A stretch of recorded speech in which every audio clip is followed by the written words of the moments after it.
Hello and welcome everyone once again to PW Only IAS English channel. So today we are going to see another lecture under the Udaan series Indian Polity, that is Directive Principles of State Policy. After having completed fundamental rights for your Indian Polity revision under the Udaan series, we are today going to see directive principles, what kind of questions can be framed around or have already been asked around this topic in the UPSC preliminary examination. The flowcharts, the interactive maps or the mind maps that I have created in this or I'm going to create through this sketch are going to be helpful insofar as retention of this topic is concerned. Please remember this coverage is going to be preliminary specific and the PDF has been shared on the Telegram channel Jatin Verma sir PW Only IAS, the link of which is given in the description box of this video itself. So let's get started without much ado. Now here what is there any difference between an ordinance and the presidential order, as article 35A was inserted by the presidential order? So there was one doubt by a student, so I am answering that doubt. Yes, there is a difference. Ordinance's life is temporary. Now directive, the notification that is issued as a presidential order, it can be till eternity. Its effect is going to be permanent until the order is withdrawn by the president himself or herself, right? So this is the difference. Ordinance, as we all know, has to be promulgated only for the temporary period of time. As per the constitutional time limit, it will come to an end automatically once that time period is over. All right. Now here, does AFSPA can come under this? Question was literally copy pasted. AFSPA come under Article 352 or just 33 and 34? Okay, AFSPA comes under 33 and 34 only. We are talking about the fundamental rights related doubts. Okay, now let's move to the topic of the today's class. So here it is. Political justice. Political justice means giving equal political rights and the opportunity to all the citizens to take part in the governance of the country. Okay, citizens should have the right to vote without any discrimination. That is political justice. Then economic justice. It is indeed closely related to the social justice because economic system is always an integral part of the society only. So social justice talks about, economic justice talks about how equally the opportunities are distributed. If opportunities are distributed without any social prejudice, or anybody can prosper, right to private property, if that is there for anybody, that is economic justice. Okay, economic justice can be achieved by levying more of indirect taxes, or economic justice can be achieved by imposing lesser tax on the middle class, as we have seen in the budget 2025-2026. Okay, so in the middle bracket somewhere, the median income range, as we can call it, 12 to 15 lakh or 8 to 12 lakh rupees, that should be taxed at a lower rate than the higher levels of income, 30%, 25%, right? So this is the way to achieve economic justice. Then taxing rich more and taxing poor and middle class less than the rich. This is the way to achieve economic justice. Economic justice demands that all the citizens should have adequate opportunities to earn their livelihood. There should be no discrimination insofar as wages are concerned. There should be lesser concentration of wealth. The Gini coefficient score of the country should be on the better side. All right. Likewise, social justice means that there should be no inhibitions, prohibitions placed on any citizen or any section of society on the basis of religion, race, caste, mainly caste in Indian context. So those are the elements of social justice. All right. Now, directive principles, as we all know, are divided into various parts. So quickly go through the Gandhian principles. Article 40, village panchayats. Gandhiji's idea of village panchayats was Swaraj. Okay, villages should govern themselves. It is not the idea as propounded under 73rd and 74th Constitutional Amendment Act. Nonetheless, can we say that this Article 40, has it been implemented? Yes. Okay, so this Article 40 has been implemented wide 73rd and 74th Constitutional Amendment Act, Schedule 11 and Schedule 12 related activities. Then Article 43, cottage industries. Cottage industries are the industries that are run from within the house. making paper bags, making baskets, weaving baskets rather.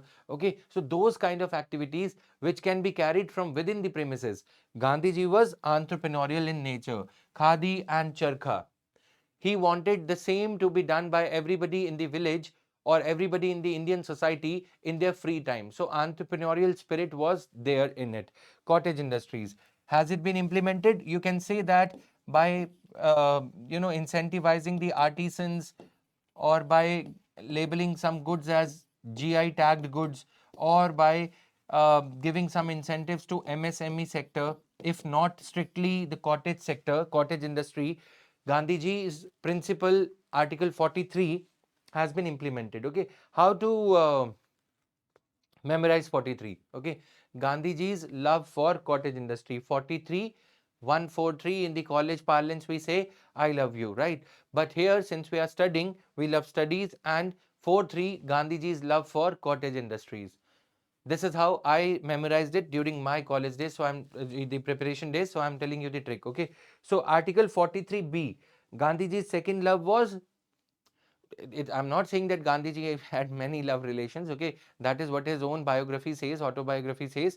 But here, just to help you remember, cooperative societies. Okay, Article 43B, cooperative societies. Then Article 46, interests of SCs and STs. Protection of interests of SCs and STs. This has also been implemented to a great extent. Cooperative societies, we have passed the Constitutional Amendment Act. We are going to see in the next part of the lecture, okay, which Constitutional Amendment Act it is.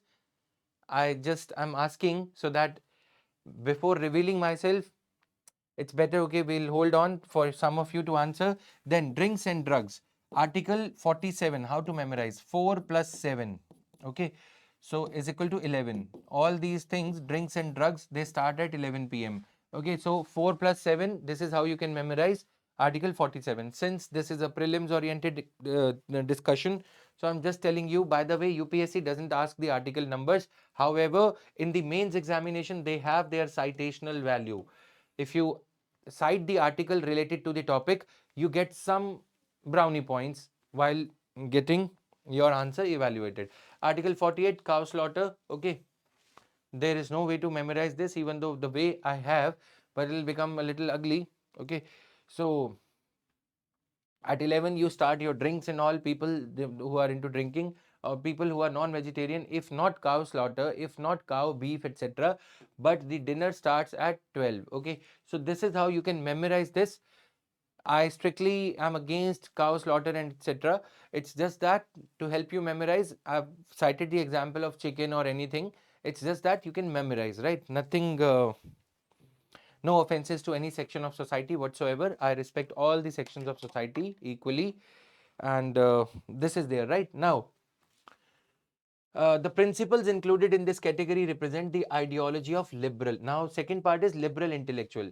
Can we go through these Gandhian articles? I mean, the explanation to them these articles. Article 40, to organize village panchayats and endow them with resources that are sufficient, that are necessary for them to function in a self-governance oriented manner, in a self-regulated manner, self-governed manner. Okay, so as they can function as institutions of self-government. So Article 40, Article 43, to promote cottage industries on an individual or cooperative basis, cooperation basis in rural areas.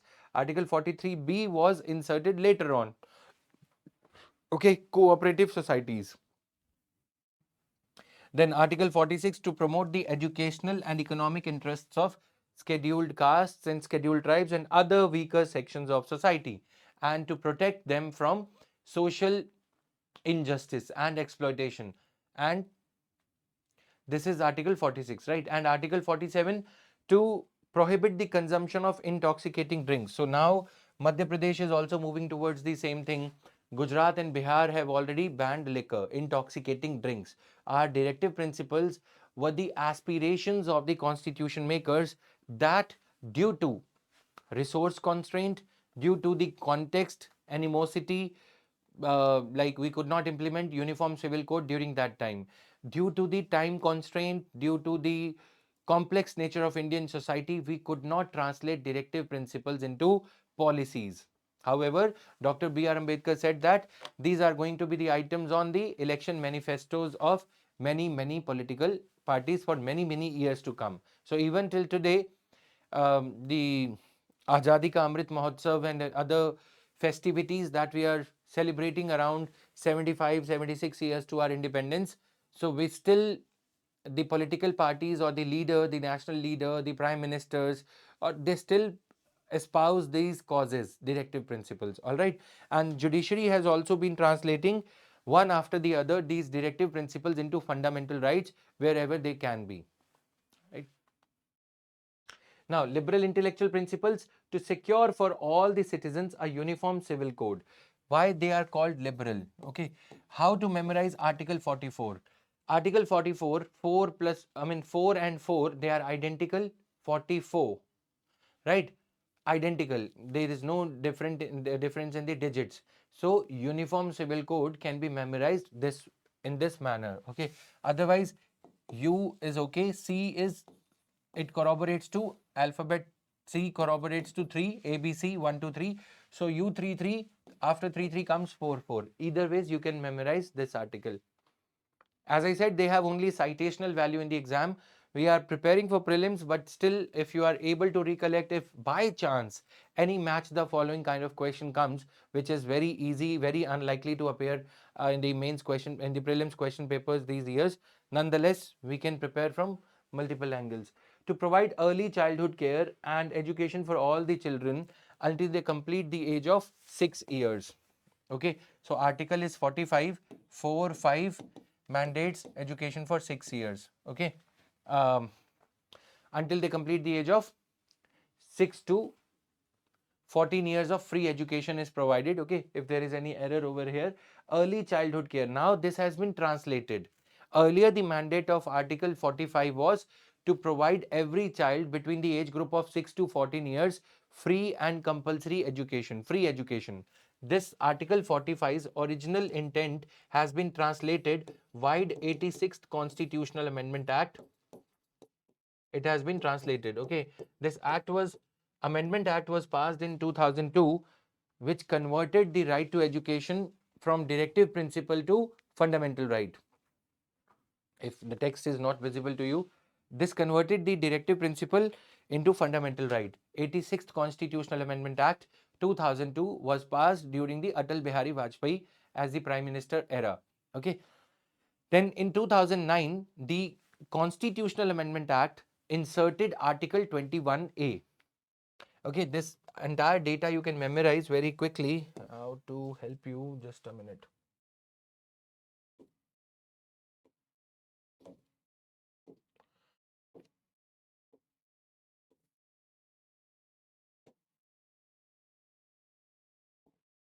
Now see,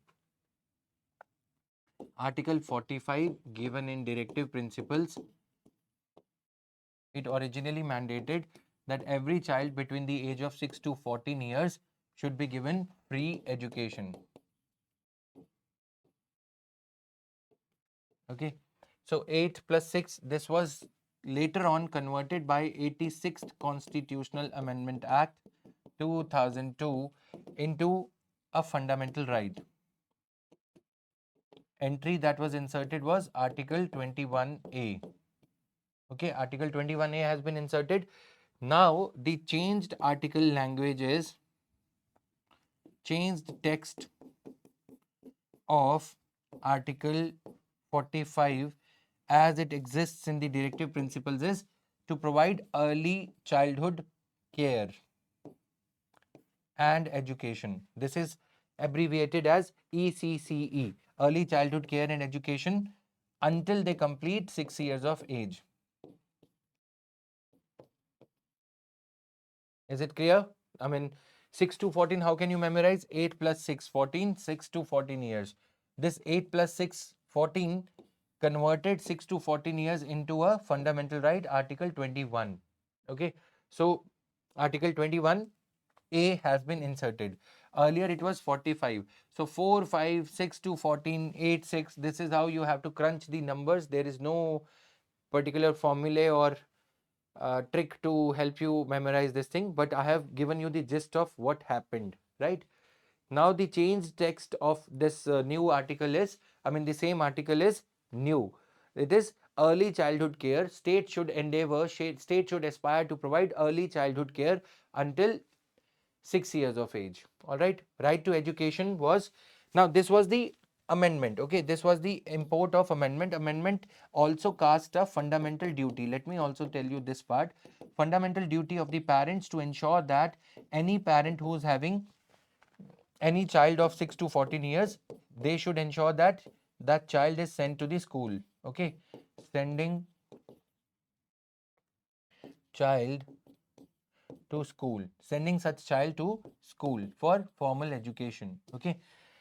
Now, this was the fundamental duty part. Then later on, this act was actually implemented by RTE Act, which was passed 7 years afterward in 2009. Right to Education Act 2009 was passed by this thing. Okay, so this is there. Do you want to take a snapshot quickly? I give you 5 seconds. 1, 2, 3, 4, 5.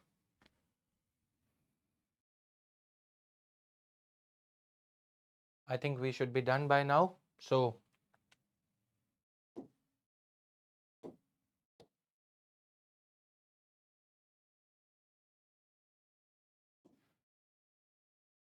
here we are. All right. Now, yes. Claims of SCs and STs to these services. The claims of members of scheduled caste and scheduled tribes shall be taken into consideration consistently with the maintenance of efficiency in the administration. Now, Article 340, 342, Article 338, they talk about reservation. Okay. The reservation provisions are given in Article 338 for SCs, that there should be a member, there should be a special officer for SCs and STs, which has later been converted into National Commission for Scheduled Caste, National Commission for Scheduled Tribes. They have been separated. That's a separate journey of evolution of institutions for the welfare of National Commission for for the Scheduled Tribes and scheduled castes. Right. Here we are talking about Article 342. Article 340, right? OBCs, Article 342, SCs and STs with due respect. This article, on the contrary, is saying that the claims of reservation should not exceed to the extent that efficiency in administration suffers. Efficiency in administration has to be in sync with the claims of reservation. Even though reservation is not a matter of right, it's up to the government to provide that. And according to the Supreme Court, since we are revising, I'm telling you things. According to Indira Sahani case, the tests have to be met. Okay, what is the test? What are the tests? That the government has to corroborate, government has to provide data to provide that the reservation is sought for the deserving section only. Here, this article is saying that anybody who is talking about reservation, his claim of if any section of community is demanding reservation, those claims of reservation should be entertained only when the efficiency in administration would not suffer. So basically they are saying that you should have merit as the system.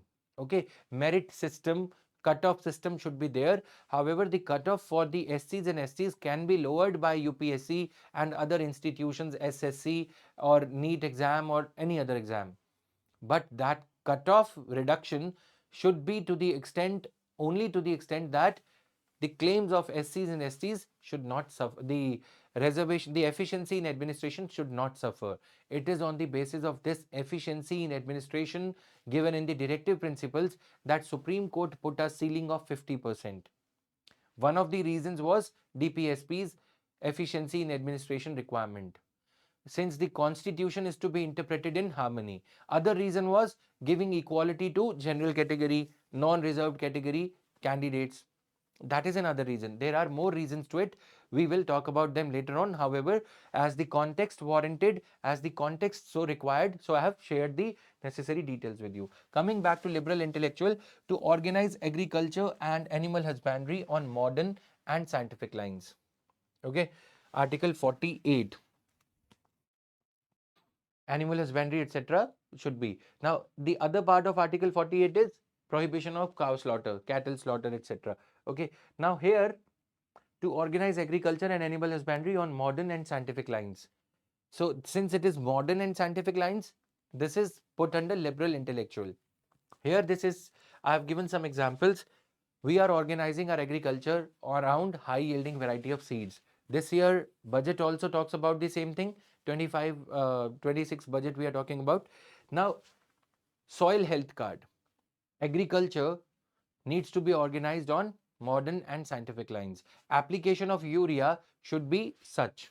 Okay, here neem coated urea, a blend of traditional method neem plus urea, modern method fertilizer, right? Application of fertilizer.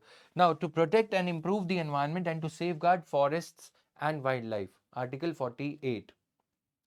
Wildlife Protection Act, Forest Conservation Act 1980, all these acts have been passed utilizing this entry, Article 48A, to protect monuments, places and objects of artistic or historic interest which are declared to be of national importance, Article 49. To separate the judiciary from the executive in the public service of the state, Article 5050. Separation of judiciary from the executive. How can you memorize this article? 5050. There used to be a very popular biscuit. I mean, it is still there, Parle-G 5050. So, judiciary and executive should be separated. CRPC 1973 was brought about to bring this change, to bring this separation into effect. Okay, so separation of judiciary and executive was not there earlier. Earlier, the DM, the person, the official you aspire to become, used to have judicial powers also. Today also he's got some judicial powers, but not to the extent as he was having earlier. Okay, to promote international peace and security and maintain just and honorable relations between nations. So we are a peace-loving country. World is a family. Okay, kind of a thing. It is reflected in our constitution in directive principles also.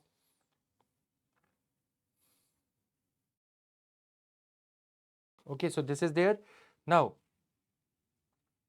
and to encourage settlement of international disputes by arbitration, Article 51. So, like in the old era, my way of memorizing this article is, in the old era, we used to give shagun of, today also we give 500, 1100 rupees as the contribution when someone is getting married. Okay, some shagun as we call it. Okay, in the envelope, etc., a token gesture. In the old era, we used to give 51 rupees. So, towards the promotion of international peace, we are contributing 51 rupees. Article 51. Token gesture. Today, India is not that kind of a country that we are going to talk about these things. We side with Israel, we side with Russia as per our own national interest. So, that is why token of 51 rupees towards international peace. Right? A funny side, you can memorize these things. That is why we are giving, as we say that we are giving peanuts. In Hindi, we would call it, we are giving chavanni only, right? So 51 stands for that. Even though this article is of huge importance, Gandhiji had said, war itself is an issue. What other issues can it solve?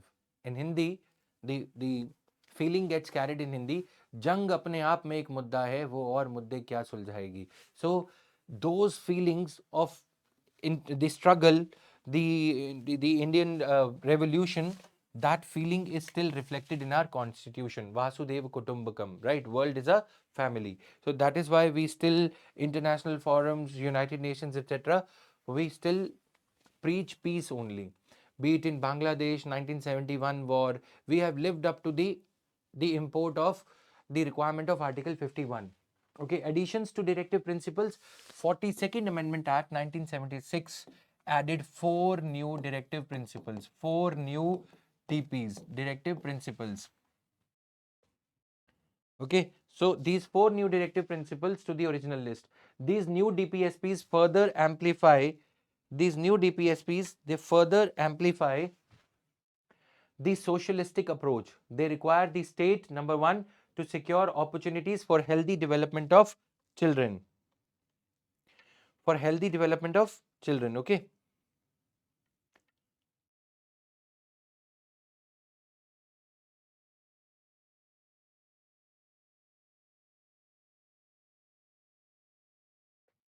Article 39, to secure opportunities for healthy development. So today we have Maternity Benefit Act. How this article has been implemented through various legislations or welfare laws. So today we have crèche facility mandatory under any organization, for any organization having more than 50 employees. Again, this gets translated. Okay, then Janani Suraksha Yojana, Pradhan Mantri Matritva Vandana Yojana, it has been converted into Janani Suraksha Yojana, has now been converted. So those kind of things we still have in our laws, so that this import of directive principles gets translated into the reality. To promote equal justice and to provide free legal aid to the poor. Article 39A, to take steps to secure the participation of workers in the management of factories. The industrial code, the labor codes that we have brought about translate this vision into reality. Then, to protect and improve the environment and to safeguard forests and wildlife. Again, Article 48A we have covered. Additions, this has been added. We have read it in the literal sense under liberal intellectual provisions, but how they have been added. Anything that is having an alphabet as an adjunct to the article number, you can understand that it has been added. Then 44th Amendment Act added one more directive principle, which requires state to minimize inequalities in income, status, facilities and opportunities. Article 38A. All right. 97th Amendment Act of 2011 added a new directive principle relating to cooperative societies. So this was Article 97. Okay. So cooperative societies, this amendment was added in 2011. A new Department of Cooperative Societies has been created or not? Yes or no? Please answer in the comment section. What has been the recent development in 2018-19? All right. Now, here directives outside one we have covered, claims of SCs and STs. This is dealt with in part. What is this discussion, the heading talking about? What is the discussion here? Are there any directives outside part 4? Even though part 4 is the formal part carrying directive principles of state policy, but are there any other articles or provisions outside part 4 dealing with directive principles? Yes. Okay. Now, instruction in the mother tongue. This directive says that it shall be the duty, endeavor, effort of every state and every local authority within the state to provide adequate facilities for instructions in mother tongue at the primary stage of education to children belonging to linguistic minority groups. Article 350A. Article 350A in part 17 of the Constitution. Okay, in part 17. So this is another directive, development of the Hindi language.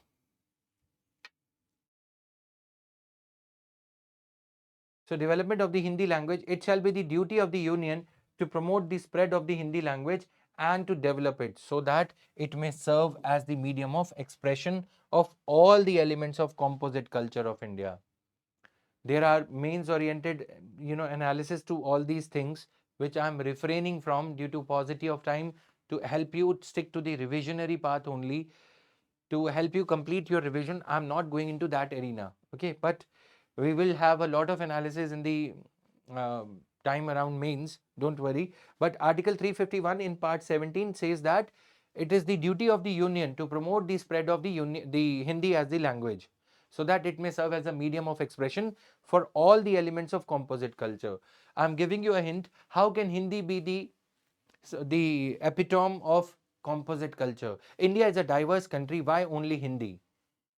Right? This is the, then there is a supreme analysis of the Supreme Court judgment around it, all those things. The above directive principles are, all these directive principles are non-justiciable in nature, right? So how these directive principles have been implemented? Article 40, Organization of Village Panchayats, as I said, 73rd Amendment Act. Then Article 45, 86th Amendment Act. Then Article 39A, Equal Justice and provide free legal aid. To provide free legal aid, we have National Legal Services Authority. Free advocates or lawyers are provided to those who cannot have lawyers for themselves.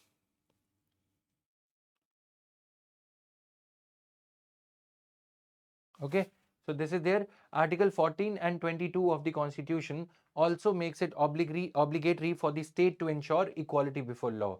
So in 1987, Legal Services Authorities Act was passed. Another takeaway for prelims is NALSA is a statutory body. Question might come, which of the following bodies are statutory bodies? A. NALSA, B. CVC, Central Vigilance Commission, C. Election Commission of India, D. Central Information Commission. Okay, so you can answer in the comment section if you want to. Rather, you should. Article 41, to secure the right to work, to education, and to public assistance in cases of unemployment, old age, sickness. So we have Manrega, Indira Gandhi National Old Age Pension Scheme, Disability Act. Okay, then Divyangjan scheme by the Prime Minister. All these things are a step towards giving people who are in need of work, who are unemployed, the right to work. To education, we have Right to Education Act, okay, Sarv Shiksha Abhiyan, etc. So this is how the schemes, the directive principles are first translated into pilot projects to test run whether the scheme has got any glitches or technical issues that might arise when the scheme is applied or implemented pan India across the 670 districts of India. Then it is scheme is when it is functioning well, and when the state is able to increase its GDP, its economic capacity, to give it in the right based format. When the institutional structure, the administrative functioning of the scheme has been run foolproof in a foolproof manner for, let's say, 5 years, 6 years, 10 years, depending upon the nature of the scheme, then scheme will be implemented as a rights based legislation. And when it runs as a rights based legislation through an act of the parliament or act of the state legislature, it is given in the fundamental rights format through insertion of an article. I can give you the example. Sarv Shiksha Abhiyan, initially it was launched as a mere program in 100 districts of India. Then later on we came up with constitutional amendment that now we can give it to all. We can ensure schools at a reasonable distance. We can have pupil to teacher ratio of 30:1, that there will be 30 students and one teacher in every government school. Then we gave it in the form of fundamental right. Why so much of transition? Why? Because if we will implement a right, uh, any directive principle in the form of a fundamental right directly, what will happen? There will be a lot of litigation. Why? Because until till the time it is a directive principle, it is non-binding in nature. I mean, non-justiciable. Governments may or may not implement it, even though they should. But that is why directive principles as a separate chapter from fundamental rights was inserted, so that whenever the state would gather that courage, the economic resources, capacity, then it will implement the directive principles, it will translate. So this is the idea behind directive principles. Okay, as the constitution makers said, that fundamental rights were brought about to implement political equality, to implement political justice, whereas directive principles seek to ensure social and economic justice, which is hard to come by, which will take time. And even 75 plus years after our independence, after the India became republic, constitutional democracy, we are still struggling to implement these directive principles in the right earnest, in the right spirit. Example, Uniform Civil Code. And when we talk about nutrition, what is nutrition? Earlier it was satiating your stomach. I mean, child's stomach. He should not be underweight, etc. Now we are talking about overweight. So directive principles are ever utopian kind of a dream, isn't it? Ever chasing nature they have. So coming back, this was a bit of analysis for mains or for making the discussion interesting. Various schemes or programs, midday meal scheme, Article 45, to get the children to school. See, this was where we were. Now, in this mains examination, they ask a question, what were the twin objectives of midday meal scheme? When I was writing my mains, this was the question. Twin objectives, nutrition plus gross enrollment ratio. Has midday meal scheme been able to achieve this? This is the question. Manrega, Jan Dhan Yojana, Swachh Bharat Mission, National Food Security Act. These are the things. Okay. Analysis. I am on purpose for the reason of paucity of time to help you save your time in this crucial phase. I'm helping you save this. Now, what if the governments become damn lazy? Government is becoming lethargic, doesn't want to implement. What will happen? Then Supreme Court is through the backdoor entry reading these directive principles into the chapter of fundamental rights. Okay, the door is labeled as fundamental right. Indirectly, these are being rechristened as fundamental rights under one or the other article. Either it is Article 14, Article 19, Article 21 mainly. If government is escaping from its responsibility cast upon the government, put upon the government by the constitution makers to gradually convert these directive principles into rights. That was the motive. But if that motive is not getting translated even 75 years after our independence, after our constitution came into force, then there is judiciary to wake up the government. Judiciary will declare a right, a directive principle as a fundamental right, and government will have to do something about it. Otherwise, it will face castigation, criticism from the Supreme Court time and again. Okay. Comparison of directive principles with fundamental rights. These are justiciable in nature. These are non-justiciable. That means they are not, directive principles are not legally enforceable. These are negative as they prohibit the state from doing certain things. These are positive as they require the state to do certain things. They are mainly positive. However, some of them like 47, prohibition of intoxicating drinks, liquor. Okay, though they are also negative, but they are mainly positive. Some of them are negative. Many of them cast negative duty on state to not to do this. Prohibition of discrimination, for example, Article 15, Article 16, right? Abolition of untouchability, abolition of titles, 17, 18 articles. They aim at establishing social, this is to be juxtaposed. Okay, directive principle, they aim at establishing social and economic democracy.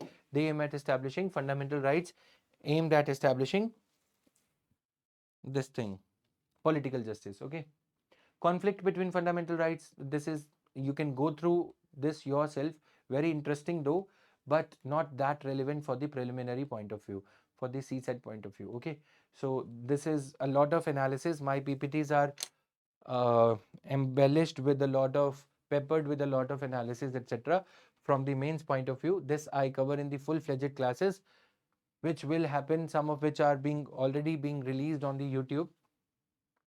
So this will be there, don't worry. And as and when the situation would warrant in the daily current affairs or any of my lectures, we'll definitely get them uploaded, right? Thank you. Bye-bye. Keep revising, guys, and keep giving your best to your last leg of preparation. Thank you.